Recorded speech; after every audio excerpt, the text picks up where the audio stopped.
C'est dans un bar-tabac comme celui-ci que Mireille s'est quasiment ruinée. Je jouais jusqu'à 3 000 € par mois, je dépensais toute ma paye, je travaillais à côté pour avoir un complément pour jouer, surtout au rapido, ce qui a été assez rapide d'ailleurs. Et j'en suis arrivée à un point de non-retour d'avoir à faire des faillites civiles, donc j'en ai fait 2 et un surendettement. Difficile pour les joueurs de s'en sortir seuls. Pour se faire aider, plusieurs numéros verts existent, des associations sérieuses, mais le plus visible, c'est le numéro du service national Joueur Info Service. Nous décidons de l'appeler en simulant un problème d'addiction. Je suis au bout du rouleau là, j'ai passé le stade des conseils, des psychologues. J'ai qu'un moyen pour m'en sortir, c'est d'arrêter de jouer. Oui. Vous pouvez m'interdire de jouer là où je joue sur 9 sites, toujours les mêmes. Enfin, j'en peux plus, faites ce qu'il faut pour bloquer mes comptes. Je peux vous aider, mais je peux pas le faire pour vous. Je peux vous expliquer la démarche. Pour se faire interdire, le joueur doit donc solliciter lui-même le service des jeux de la police. Il faut que je contacte moi-même le ministère de l'Intérieur. Il faut que vous leur écriviez une lettre en expliquant que vous voulez être arrêté de jeu. Comme c'est une demande qui est anonyme et qui est confidentielle et personnelle, vous allez être convoqué en fait juste par la police pour vérifier que c'est bien vous qui avez fait la demande. Autre solution, autre numéro vert, Addictel. Ce dispositif propose aux joueurs de l'assister dans ses démarches d'interdiction auprès de chaque opérateur de jeu. On a une ligne qui fonctionne 24/24 avec des psychologues au téléphone. Ce que veulent pas les joueurs, c'est aller à la police. Ce qu'ils veulent, c'est le sevrage. Nous contactons donc les opérateurs de jeu pour effectuer des limitations. Nous avons des accords avec eux, et dans les casinos terrestres et chez les opérateurs online. C'est une démarche volontaire de la part des joueurs. Et lorsque les opérateurs de jeu sont honnêtes, ils effectuent la limitation. Mais la fermeture de compte ne doit être qu'une étape préalable à un suivi psychologique. Addictel prend en charge une première séance gratuitement, mais sachez que seuls les psychiatres sont remboursés par la sécurité sociale. Après plusieurs échecs, Mireille a enfin réussi à tourner la page. Ce déclic, ça a été de voir que je devenais obèse, que j'étais une loque tout simplement.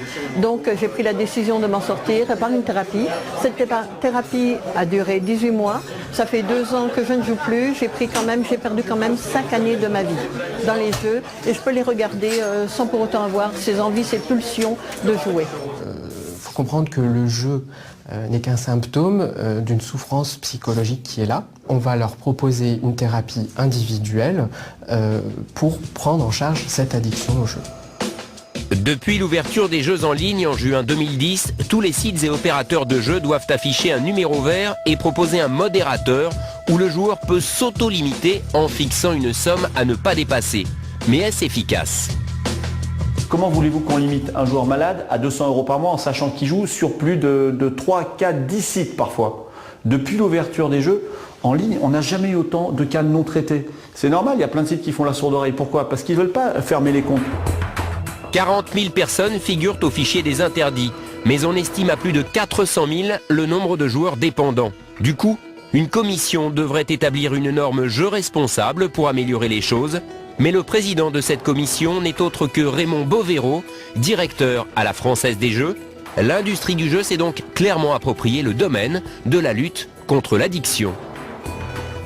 Parce que nous estimons être référents dans le domaine du jeu d'argent et dans le domaine du jeu responsable, et quelque part, c'est l'occasion pour nous d'amener les autres opérateurs au même niveau d'exigence, et c'est l'occasion aussi pour eux de montrer tout ce qu'ils font déjà. Mais certains professionnels craignent une norme sur mesure pour la Française des Jeux. Légalement, un interdit de jeu n'a pas accès pendant 3 ans au casino ni aux sites de jeux en ligne agréés.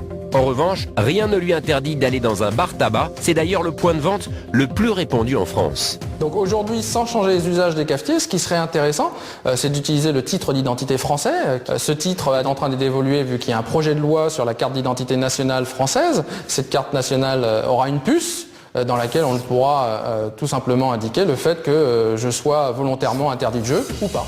Un joueur dépendant dépense plusieurs milliers d'euros par an. Reste à l'État l'exercice délicat de jongler entre la protection des citoyens et la promotion du jeu qui lui rapporte tout de même 6 milliards par an.